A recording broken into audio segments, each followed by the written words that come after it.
Good morning, everyone. Hi, Tom. Thank you so much for joining the webinar with Margaret Jolly today. My name is Sujin Chong, founder of Climate Bridge Korea, New York. So nice to have you all with us today. And what a topic! And how is the U.S. energy grid engineered, planned, and operated? And how can your company work with utilities and the companies that connect to the grid from transition to customer cited? Margaret is an engineer, entrepreneur in residence with the Cleantech Expertise Network and mentor with Cleantech Open, advising cleantech startups on how to establish and grow their business in New York City. Over 22 years, she worked her way through the ranks at Con Edison in engineering, operation, policy, and markets and interconnections, ombudsperson to director of research development and demonstration at Con Edison, soliciting, developing, demonstrating, and scaling technologies and innovative business models for grid management and grid edge technologies for grid connected citizens. Aren't we all so curious about this part of the world? So without further ado, here's Margaret. 음. 아, 안녕하세요. Good evening, Korea. Hello, good morning, New York. I'm going to share my screen now and we'll get started. So I'm going to talk about, and Sujin, thank you so much for arranging this. It's been lovely meeting you, and you're getting quite a following in the US, and I'm happy to be part of it. Thank you. So I'll give you a little introduction, start out with an introduction, introducing myself. I'll talk about the design of the grid and its jurisdictions, who makes the rules about different aspects of the grid. Then I'll go into some project types that for connecting to the grid, just to give you some examples, and some tips on how to work with utility engineers and managers. Talk about some examples of those types of projects. And then I'd like to open it up for some discussion, and I'll share some contacts for you to be able to reach out to utilities, particularly with a focus in New York State. So as Sujin said, I came up through the ranks at Con Edison, and you see here two pictures. One is when I was a very young starting out intern. My first assignment was at a nuclear power plant, which Con Ed owned at the time. They've since deregulated and don't own the generation anymore. But these are the other interns that I started with. And you can also see that from a very young age, I was very interested in energy. On the right side, you can see me climbing a small but tall wind turbine, where I was learning about the ins and outs of various types of energy. So I'm going to go through just a pictorial, a graphic demonstration of how the grid is shaped and designed with a focus on a New York state type grid. So I'll go through the various steps and areas of the grid, and then I'll overlay the jurisdictions on that and talk about what that means.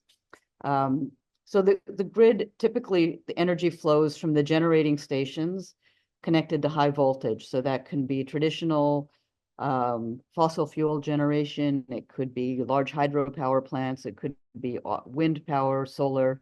They're connected to the transmission system. I'm starting on the left side of the graphic here. These are connected to transmission lines and transformers that are interconnected across the country to other grids. Once you go through the transformers, you bring the voltage down to a lower voltage, and then to substations which serve smaller, more local areas of the grid. And one thing I'm showing here is a networked grid, which you will find in dense urban areas. So these are underground feeders that are connected to each other to provide some robust redundancies. And then the voltage again is brought down to the type of voltage that comes into our homes and buildings. Most of the rest of the country and in more rural and suburban areas, the grid is connected in a radial fashion, which I show over on the right side of this slide. And similarly, the transmission is brought to the type of voltage that would go into homes and buildings. but they're not, they don't have the same type of redundancies that an underground grid has. It has some vulnerabilities and some advantages and disadvantages. And now I'm going to show the jurisdictions. And I'll pause after this slide to see if there are any questions, because this is probably the more complicated slide that I'll be showing. And then we can note any questions and discuss project type questions at the end, or come back to this slide to discuss any questions you might have. So on the large generation and transmission side, is all of the planning and operations for that is governed through a federal agency called the Federal Energy Regulatory Commission.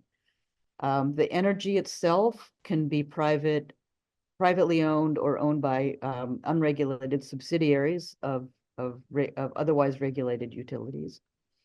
And they operate connected to the grid through a market that's also managed by the New York ISO. So the New York ISO plans and operates its grids and its markets. It develops a 10-year planning model. It assesses solutions to address future constraints. It manages a queue for transmission and generation projects. That's one of that's the sort of technical grid planning aspect. It also operates the grid. Technically, it operates and orchestrates between the generation and the delivery to the utilities. So it manages the day-to-day operations and also some of the longer range energy products that are in the market. It also manages markets for such products as voltage and frequency regulation. And it manages the market between customers, usually the larger customers or the groups of customers, and that it's a clearinghouse market for this. It dispatches the energy and manages the voltage, as I said, and its planning and operations is governed by a federal agency because its operations can be across different states. When you get to the distribution side, those are typically governed by, none of these are in all cases. There's a patchwork of regulatory designs across the country, across the US. But what I'm describing is how it works in New York. So the distribution utilities, so from a transmission substation down to a customer's meter, is governed by and operated by a distribution utility. It distributes the energy to the customers, and it plans and operates, in Con Edison's case, 50 substations, the distribution equipment. It manages the metering. It bills customers. If you're in New York, you get a bill from Con Edison. It manages the voltage of the local areas. It also manages distributed energy resources and demand management processes. It's regulated by a state agency, and it's measured based on its rewarded and punished for its ability to provide reliable and safe service. So there are metrics that it needs to meet on reliability and safety, and it encourages innovation with its customers in partnership with the Public Service Commission. The Public Service Commission approves the rates that the utility can charge, and this is based on the equipment that it installs. When you get down to the building, so once you're on the customer side of the meter, inside the building, all of that equipment and design and regulatory aspects of that are controlled by the local municipality. So in New York City, for example, that's the Department of Buildings and the fire department, and they're responsible for making sure that any equipment inside the building is operated according to standards, and the design is okay, that the buildings are in compliance with, for example, fire department and other safety equipment. And just as a quick example of how this might work, if a customer is installing a solar panel on their building, it has to be approved as safe by the fire department and the buildings department and Con Edison, because it's connected, integrated into all of those systems. So the energy can flow back out onto the grid. So Con Ed needs to approve the interconnecting equipment, for example, the inverter. The fire department needs to make sure that they have access to the roof and that the 600 volt, for example, wiring on the roof is installed safely, and the buildings department needs to make sure that the wiring in the building can handle anything that is connected to it. If someone were connecting a very large solar farm on the generation side, that would be controlled and governed and managed through the New York ISO, and then that energy would flow down towards the customers. I'll pause here to see if there's any questions about this fairly complicated slide. Yes, I do have a question. Can you hear me? Yes, I can. Yes. I missed. Did you say the NYISO acts as a transmission also, or the distribution utility is the one that has both transmission and distribution? So it's not a bright, it's a somewhat of a patchwork. So the New York ISO is responsible to the transmission substation. It manages the transmission lines that go into a transmission substation in most cases. In some cases, it may be the utility that actually has jurisdiction over that, but usually any transmission that operates can be considered to operate across state lines, or the capability of operating across state lines. It's governed by the New York ISO and the Federal Energy Regulatory Commission, and the reliability is governed, I didn't mention this, by the North American Energy Reliability Council. There is transmission lines that the utility manages and operates, but typically that's between substations within the utility's footprint. Does that answer your question? Yeah, thanks. Okay. It's not completely obvious, but I think for the most part, how I stated it is usually the case. Any other questions about how the grid here is designed and operated and planned for? Okay, I'll move on to the next slide then. So the type of projects that your companies or companies you're working with might be interested in working with the utility on have to do with the utility is very interested in these types of projects. So projects and technologies and processes that have to do with public and worker safety, with grid protection, with the transition to digital and electronic monitoring and controls of the grid, and also the grid and also customer-based equipment, and also in partnerships with original equipment manufacturers, working with startups, some of whom are on this call, with the Electric Power Research Institute, which I believe you heard from earlier this year. And our partnerships can also be with academia and with commercial labs, or with there are 17 national labs, and the utility will do projects with them also in partnership with some of these other entities. The public and most of our project types at the utility are either based on making sure that bad things that had happened previously don't happen again. So this can be as bad as blackouts or explosions, equipment degradation. So it's a backward look at making sure and support and creating processes and technologies that can support the public and worker safety. In addition, they can be forward-looking in terms of making the customers and equipment more resilient or more sustainable, reducing carbon footprint, and being able to ready to respond to future climate change impacts. And I'll talk a little bit more of those in another slide. The grid protection projects, similarly, are going to be based on making sure that bad things that had happened previously don't happen. So this can be all types of protection, isolating equipment, or making it more responsive, or managing, for example, frequency and voltage in ways that can be more quick or more responsible, or restoring that equipment more quickly.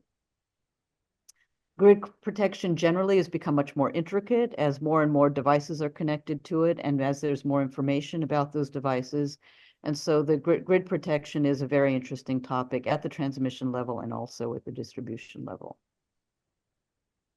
Of course, there's tons of more data that we have on the grid now, not only from the equipment, the classical traditional equipment that's on the grid, but also there's much more data coming from customers. So there's smart meters at every customer's home that are monitoring the use of those customers in 5-minute or 15-minute intervals, which is giving you lots and lots of information about how customers are using energy. There's information about devices at the customer's property and commercial and residential customers. And all of that can be extremely useful for creating tools for managing that data. Cybersecurity is increasingly important in terms of managing and protecting customers and equipment. And the ability to model and operate and integrate with markets and integrate with planning tools are very interesting to the utility and to customers.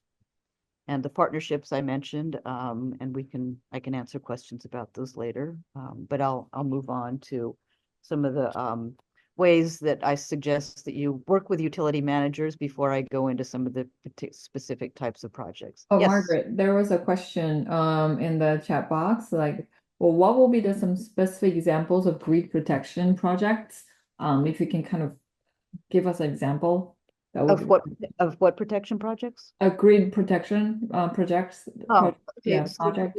grid protection could be you could have sensors on lines that are able to do predictive maintenance. So it could be predicting the degradation of an insulator or of the transmission towers. It could be sensing when there's a fault and separating it out, or predicting where a fault might occur. So it's sensors, for example, sensors that are either predictive or can operate to isolate and separate equipment that may be having issues, or recognizing that there may be issues coming up. Okay. Also, load management type tools. So moving load among transmission lines and transformers to balance the load is some of the other types of protective equipment. Mm-hmm. Okay, great. But the most classic ones are fault identification and mitigation, to make sure that a fault doesn't cycle across the grid, and make sure that the grid continues to operate. Lisa, I hope I answered your question. Yeah. Is there another question? Oh, I don't see it now. Yeah. All right. Well, I'll be here. Okay. So some tips on how to work with utility engineers and managers. As I said, a lot of the grid operations and planning is backward looking to see all the things that had happened previously and make sure those bad things don't happen again. And since utilities are not rewarded for taking risk, and utility engineers are typically not rewarded for taking risk, they're rewarded for keeping the system operating and safely and with the redundancies that might be necessary.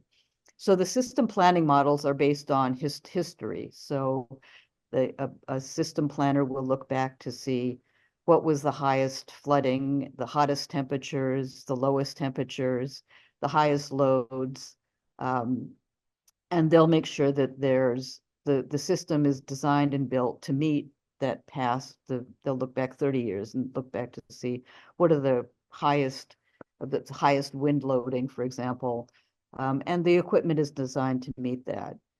In addition, there's a forward look that's been happening, and this is built into the system since Superstorm Sandy, looking at future climate impacts. So what will temperatures be expected to be in the next 20 years?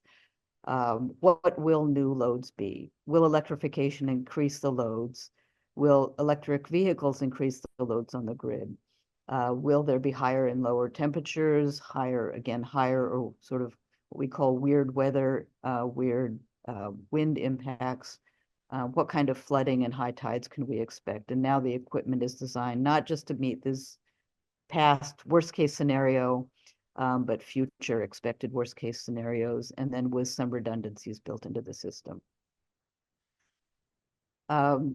And so asking a utility to take a risk and take a chance on something is typically not something that they're inclined to do. They'll say that their rules and procedures are written in blood, and sometimes that's a fact with when people have been hurt by outages or equipment failures. And so it's important to understand the utility engineer's point of view. That's not to say that innovation is not possible. And there are areas of the utility, particularly in the research and development areas, or working with original equipment manufacturers and labs, where there is a great interest in exploring new and innovative technologies. But it's important to make sure that you're talking to the right people at the utility. And that's usually not, at first, it's usually not the people who are operating the grid, because they're not the ones who are looking to take risks. They might be interested in your tools, but they're not the ones who you need to enlist, at least at the beginning. And when you're talking to a utility, you're not making a VC pitch. So you're not talking about what your equipment might do in the future. You're not saying, you're not telling the utility that you're going to save the world. You must be clear and honest about your technology. Try to understand and learn their point of view, and also understand the equipment and the operations better. Be very honest about your current capabilities, and explore opportunities for what your technology may be able to do in the future, and work to develop potential pilots and projects that might test out options that are interesting for your company, and also interested for the utility, and the type of thing that might, if it's successful, scale.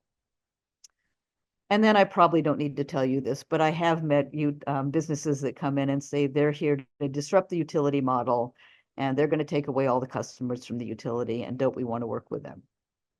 It may be true that your technology will disrupt the utility model in the future, and that your customers you will take customers away from the utility, but that's not a way to approach the utility if you actually want to connect with them and work with them. That may be obvious, but I thought it was obvious too, and I've heard some strange things. So just think about who you're approaching when you talk to the utility. And in the next slide, I'll talk about business model innovations, where there's shared benefits for the customer that you might be connecting to the grid, for your company, and also for the utility. And especially thinking about business models that are sustainable beyond perhaps a funded or grant funded or utility funded demonstration period. And this is just an example that I stole from an EPRI slide, but just to give an example of what those shared benefits might be. So as an example, I'm showing an app that might be developed by a startup that controls, in this case, a smart water heater. So this is a technology that is developed by a startup, the app, which can that is managed by the customer. And so the advantage to the customer are it gives it some control. They may get some financial incentives. It integrates easily without a lot of complication to the grid. And so those are advantages for the customer. It manages their energy in a way that is seamless. The benefits of the energy company is that they get information, more detailed information about their customers and how their customers are using the resource that they're providing the customer. It may integrate into the utility's platform and give the utility either some control or visibility for potential for control if the customer allows that. In an aggregated way, if a number of customers adopt such a technology, it may reduce the load on the grid or help manage the load on the grid, which is a big benefit to the company, and maybe manage the amount of resources that they'll ultimately need to build out in the grid, so reduce the utility costs. And of course, the societal benefits are that it could reduce costs across for all customers and provide greater resiliency and reliability.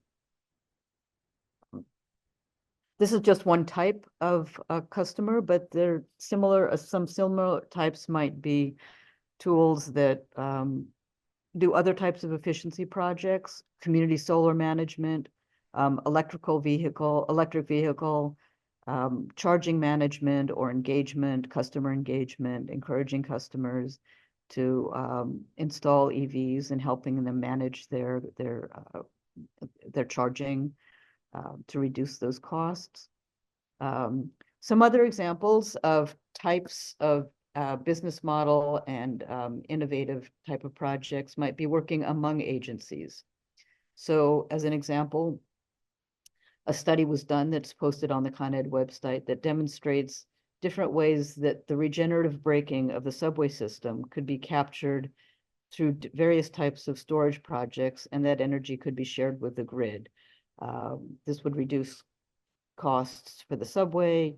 It would capture that energy and provide that energy in various ways for the grid. This was just a study, but based on this study, there may be types of projects that some of you might think of for taking advantage of the types of storage that can actually capture that energy and store that energy and return it to the grid. Other types of projects have to do with structure monitoring. There's almost 300,000 structures. These are holes in the ground that have utility equipment, including gas mains, transformers, various types of monitoring equipment. And monitoring equipment within that can be predictive for maintenance, hazard assessment, and provide information to the utility and to the public that may not otherwise be available. There's the ability to provide customer safety monitoring for gas and give them alerts. That alerts perhaps could go to the fire department. Some of those types of monitoring equipment are being installed across the grid, and I think some of those were developed by startups. The utility also does remote monitoring of its pipelines, so robots that go into pipelines, drone inspections that inspect the outside of buildings or can inspect transmission lines and substations for monitoring the various types of operations and ensuring that the monitoring can be either predictive or give some information about that equipment. Other types of public hazard assessment has to do with methane monitoring and measurement and information, or stray voltage to protect, again, for public safety and equipment safety. And we've also seen interagency project management. So a process that sounds fairly simple, such as installing solar panels on a rooftop or installing an electric vehicle interconnection. Seemingly simple, but there are many agencies that get involved. So a process management tool would be helpful just to smooth that out and reduce costs. And of course, building management systems can improve the customer's efficiency, reduce coincident loads, perhaps be orchestrated with other building management systems and reduce and manage loads across the grid. And of course, the utility is interested in worker and public safety and ergonomics. These are just some examples of the types of projects and technologies that could be interesting to the utility, and working with the utility, be very interested in understanding and learning and developing projects with some of you. This is fabulous slide, because I can think of a startup in each the vocabulary that you have mentioned here, because everybody's working hard on this. Is there any example of something that you were very impressed with, or any company or startup that you work with or are very successful in any of the things that you have mentioned here? Well, there's two startups that I've worked with recently.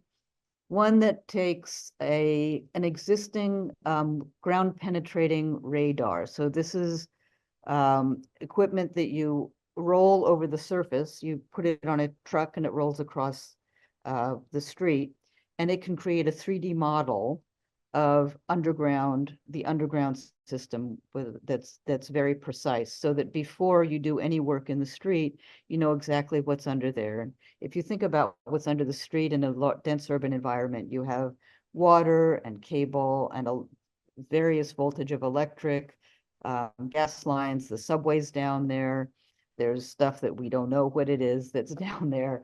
And so knowing what's down there before you do disruptive digging can make that type of digging much more efficient. And so the technology that was developed is um, a, um, a it's a takes this 3D model and it can also find examples where there might be leakage of different types of stuff, either water leakage or gas or oil leakage underground. And so what this it creates this digital twin and a model that can be layered over existing maps. So that's one example. Another example is using a drone to fly around the taller buildings to look at the building envelope integrity. And so just taking a snapshot, you can see which windows are leaking the most and say, if a building replaces maybe these 20 windows, not all of the windows, you've identified 80% of your problem, and you don't need to replace all the windows. Perhaps maybe if you just do a couple of these windows at the start, you get the biggest bang for your buck. So those are a couple that I've worked with recently. Wow, that's very amazing. So how many from at Con Edison, how many of the startups and innovative models are being employed and working with? Well, over time, that's a good question. Let me get back to you on that. But the research, the R&D department at Con Edison is constantly working with small companies and startups and helping them test out and commercialize their technologies. The R&D budget is around $15 million a year. So they're able to do quite a bit, especially in partnership with EPRI and other utilities. Okay, amazing. Thank you. Oh, okay, Brian. Please ask. Thank, thank you, Sujin. I'll be really quick. I'm very sorry to have gotten here late, and this is just the most dense and useful presentation. I started at slide 5 that I've seen in a very long time. So thank you very Yes. much, Margaret and Sujin. I'm sitting here going, oh boy, I missed a lot in the first 15 It's being minutes. recorded. It will be on YouTube. Oh, good. Then I'll be quiet and move on. Um, but a quick question: do you see much coming in that is aimed to help with issues of deployment and siting, interconnection, that kind of thing? Not so much like, okay, I want to attach some grid scale batteries to the grid to help you guys out or make money or whatever, but the actual implementation of those sorts of things that have challenges beyond the engineering aspect, whether it's location or geography or uh, community buy-in, that sort of thing, legal, political. Yes, it can be so complicated. So in New York City, space is often number one. So the size of the equipment can determine whether or not it can be installed, because other things might be more valuable in that space. So the ability to reduce the amount of equipment for interconnection reduces the amount of space. And I think I would say the utility is open to exploring that, but often those decisions are depending on exactly what it is. And if you have an example, we can talk through it. But this is sort of a dance between the Department of Buildings and the utility, and often the fire department. One example I'll give is that prior to Sandy, the Department of Buildings had required that electrical equipment on all new buildings be installed, I think, at least on the 3rd floor or above. I'm going to have this a little bit wrong, but not in the basement.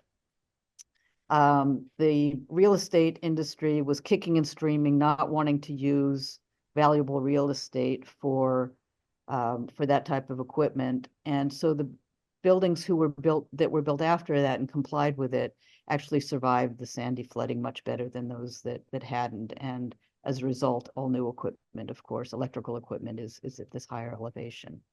I don't think this gets at your question, but it does get at the sort of push and pull that can happen. Do you have a more specific question? Because it.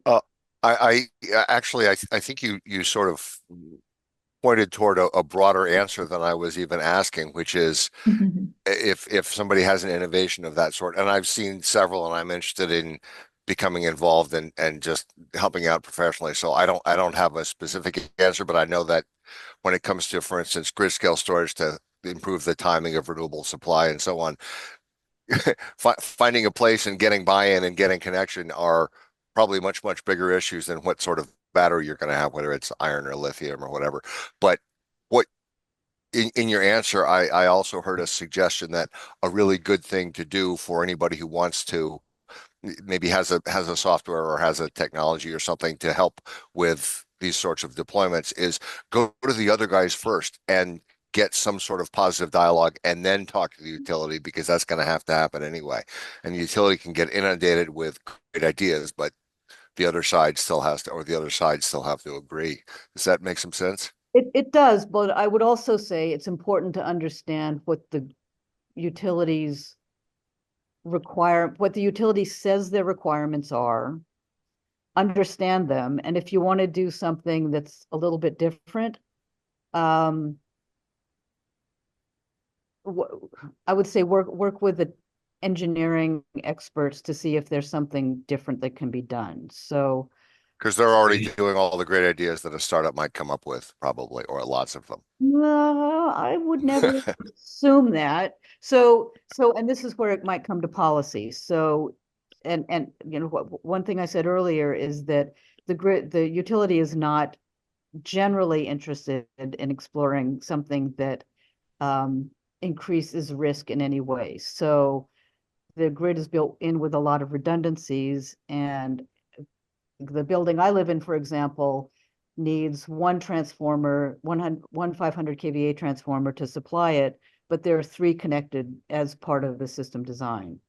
And this is to allow for one to be out for maybe repairs, another one to fail because it failed, and the building is still being fully serviced.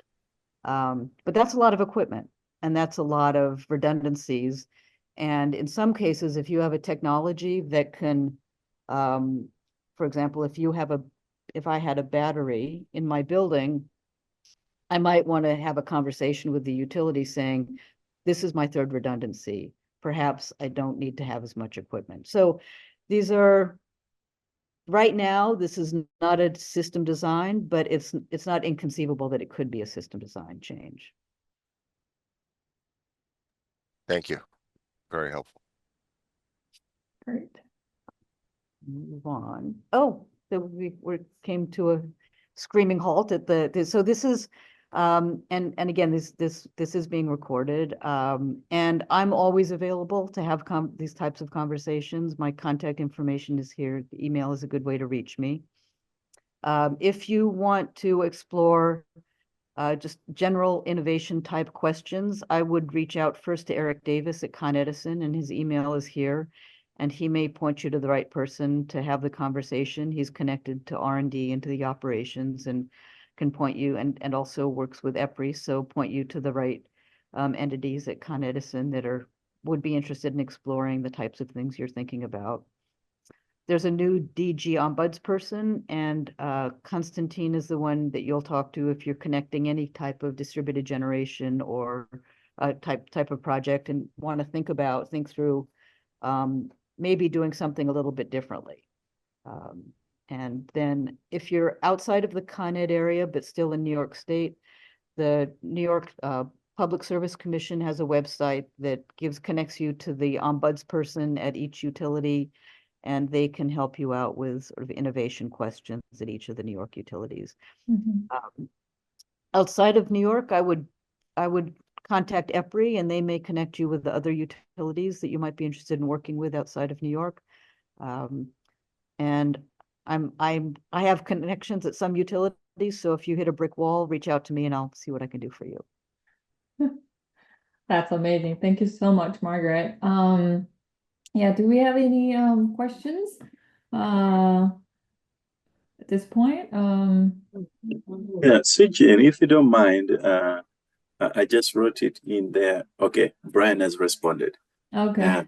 Yeah, as Margaret and Brian were talking, I wanted to communicate to Brian that that is a problem we are trying to solve as a startup here in the UK, and we are working with a transmission company. And the reason I'm on this call is trying to find opportunities for similar partnership. So, Okay. Brian, I'll get in touch and just exchange some notes. Okay, great. Emmanuel, do you mind sharing a little bit about what you do? Yeah. Your background? Yeah, sure. Thank you.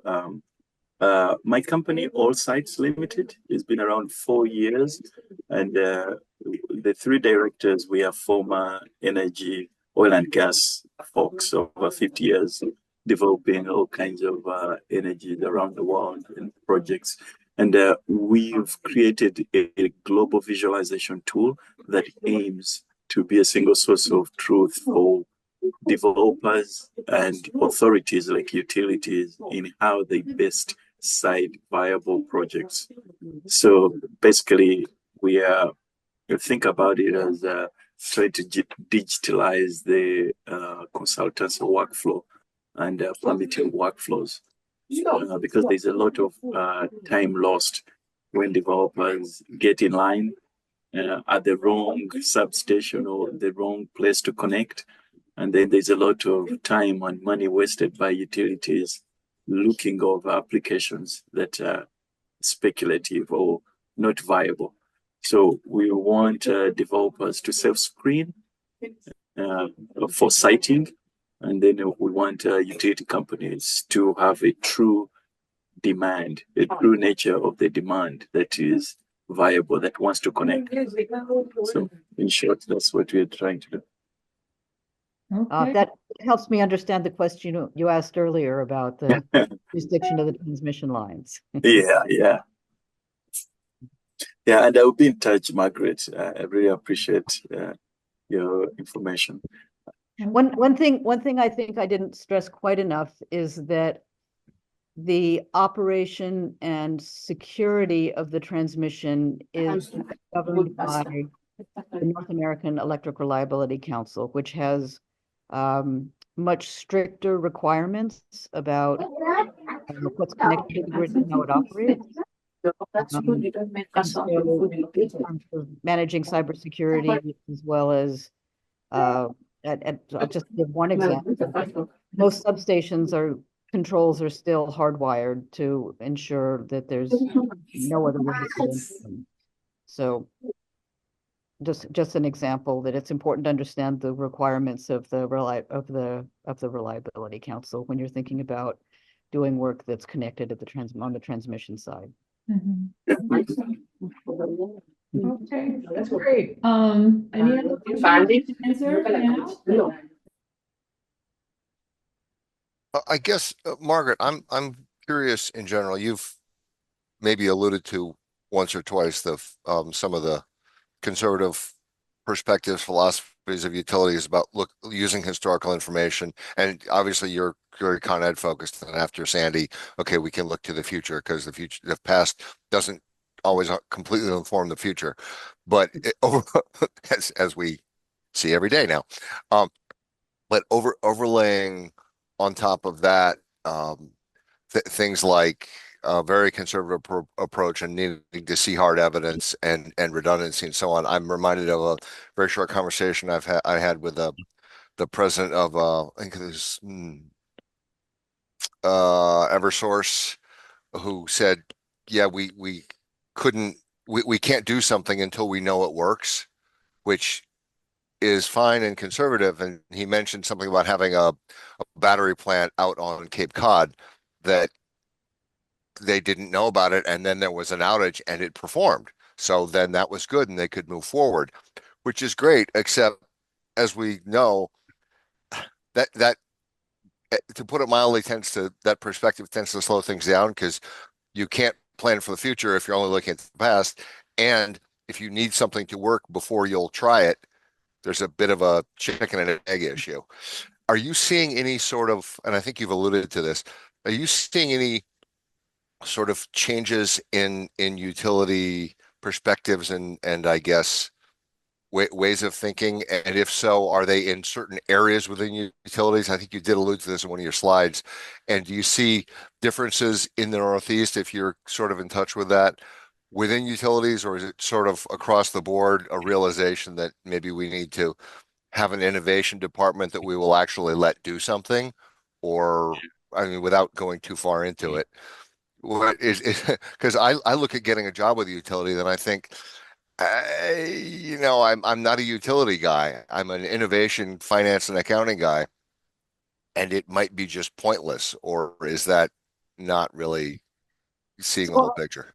so the utility mentality has been changing pretty dramatically, not everywhere, but in a lot of areas. Um, the Electric Power Research Institute does a lot of they have a program called Incubate Energy. I think Jerry did a presentation to this group and talked about what they do. But there are a number of areas where you can actually sort of test equipment. Um, there are test beds and labs, and where you can test things at sort of a smaller, larger, medium, and larger scale on various types of equipment. There's the ability to sort of test out and then do sort of real world demonstrations. Once you've proved that something's safe, you can demonstrate that it'll maybe operate in a much harsher environment, like in a manhole in the street. um, and so there are definitely avenues for testing equipment, new equipment. And Con Edison is a little bit unusual in that it has a fairly large R&D department. And in part, that's because the architecture of the grid is different because it's underground. So it's technically a different interconnected architecture. And so innovating around that is something only Con Ed could do. Typically, most utilities are the sort of overhead, sort of fairly standard design. So working with other utilities or EPRI, they're able to do that type of innovation.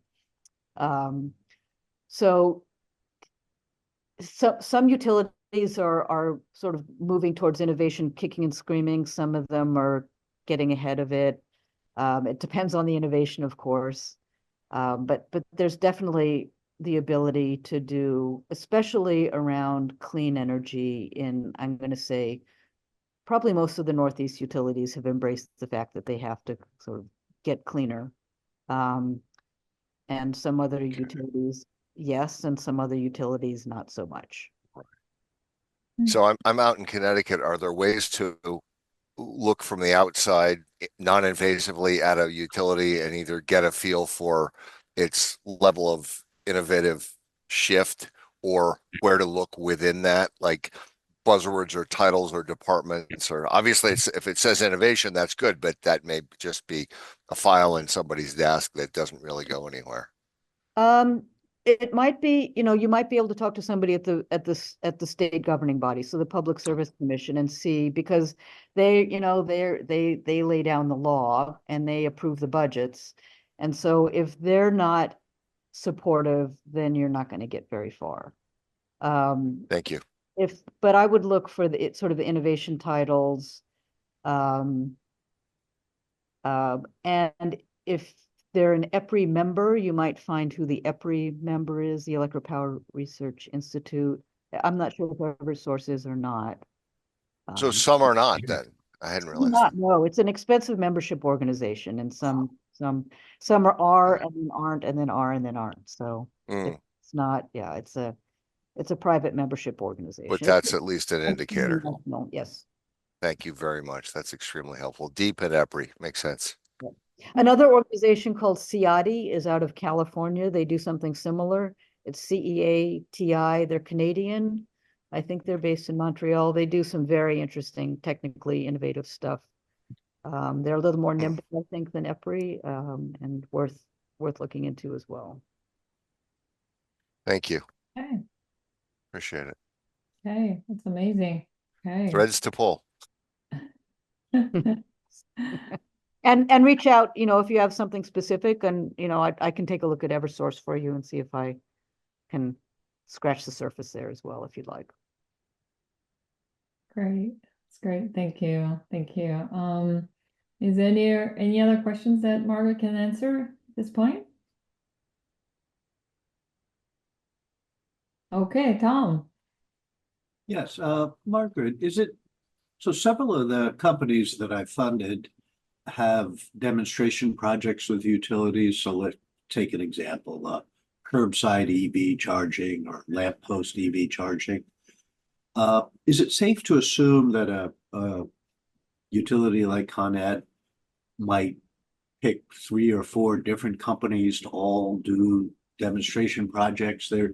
Just because one company has been selected for a demonstration project is not an indication that that company has sort of been picked out of the crowd to be the winner. And do you have any guesses to how many types of demonstrations for EV charging a group like Con Ed might end up doing? So that's a great question, because it leads me to sort of the innovation landscape at the utility. So the utility is agnostic to who the EV charge company is. Of course, they have to prove that they're connect safely, but all the utility in Con Ed's case does is provide the interconnection. And so they may, in some cases, have an RFP Con Ed has a huge EV department now. And so I would suggest, if you want to reach out to them, and I can provide the contacts. But if you have a company that wants to do EV charging and has a business model that they think will be successful, the only relationship really with the utility is an interconnection and paying for paying for the delivery of the system and making sure that it's connected safely. Other than that, the EV companies, charging companies, their business is with their end customer. Now, they may create a partnership with the utility if they want to test out something that's a little bit unusual, or if they're getting to the customers through the utility, which is possible. So Con Ed, for example, does have a website that talks about EV interconnection, and they may list companies that they can buy chargers from. It's not a hard relationship. It's a soft relationship that they might have with those companies. So again, agnostic to the technology and the business itself, may provide, if there's an RFP, may provide some seed money to get the business started and up and running. But then it would have to show that it can stand on its own and be sustainable and scale on its own. Well, what about net metering? How is Con Ed handling net metering for a solar project, behind the meter installation? And then secondly, can I put an EV charger out by the street and charge people? Can I resell electricity at a premium and resell it to an EV owner from my charger? So, two pretty complicated questions. So there is the net metering landscape in New York is very complicated. So there are certain areas where if you place your solar, you'll get paid more than in other areas. So areas that have been sort of designated as constrained when the sun is shining, sort of constrained during sort of peak sun time hours. And the tariff that covers that is called the VDER tariff. So you can look and see where you might get paid a higher rate for siting solar at those areas where they can help support the grid. But otherwise, sort of standard net metering is what's in place currently. Regarding, so are you saying, you, Tom, install something out on the sidewalk? And Yeah. so I think you're not going to be so you can, let's see, if you have, so you're going to connect an EV charger to a Con Edison feeder. It'll probably be metered. Will be behind the meter. So think a townhouse Okay, in so it's Brooklyn. building. Mhm. And you want to charge people to, I think that's not a question for the utility.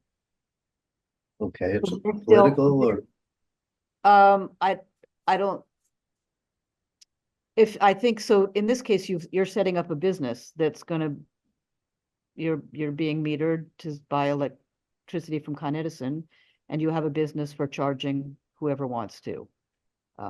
I don't think the utility cares as long as you're paying your bill. The fire department might care if you're getting your own. I would think you have your own private meter and you're going from your panels to their car all in a private setting. Yeah, once you're Correct? behind the meter, it's the Department of Buildings, Fire Department jurisdiction. Does that answer your question? yes, thank you. I could keep going, but I don't want to monopolize. Maybe I could contact you. I'm in New York City, so, Yeah, we can definitely but get I think, together. Yeah. okay. Okay, great. Thank you. Any other questions you might have at this point? Okay. Well, thank you so much. You've asked wonderful Oh, questions and you've kept it interesting for me. I really yeah. appreciate it. And thank you so much for setting this up with us. Well, thank you so much for coming in. And we knew that you're going to be rich and dense and, so informative. And you definitely were. And thank you so much for this. And we all appreciate it. And thank you, everybody, for coming. It's time. So I probably have to let you all go. But you can always reach out to me or Margaret for this presentation or any further information or any network you need to do. So, all right. Thanks for having you and look forward to seeing you at the next webinar. Thank you. Bye-bye. Yeah, Thank you everyone. so much. Thank you so much.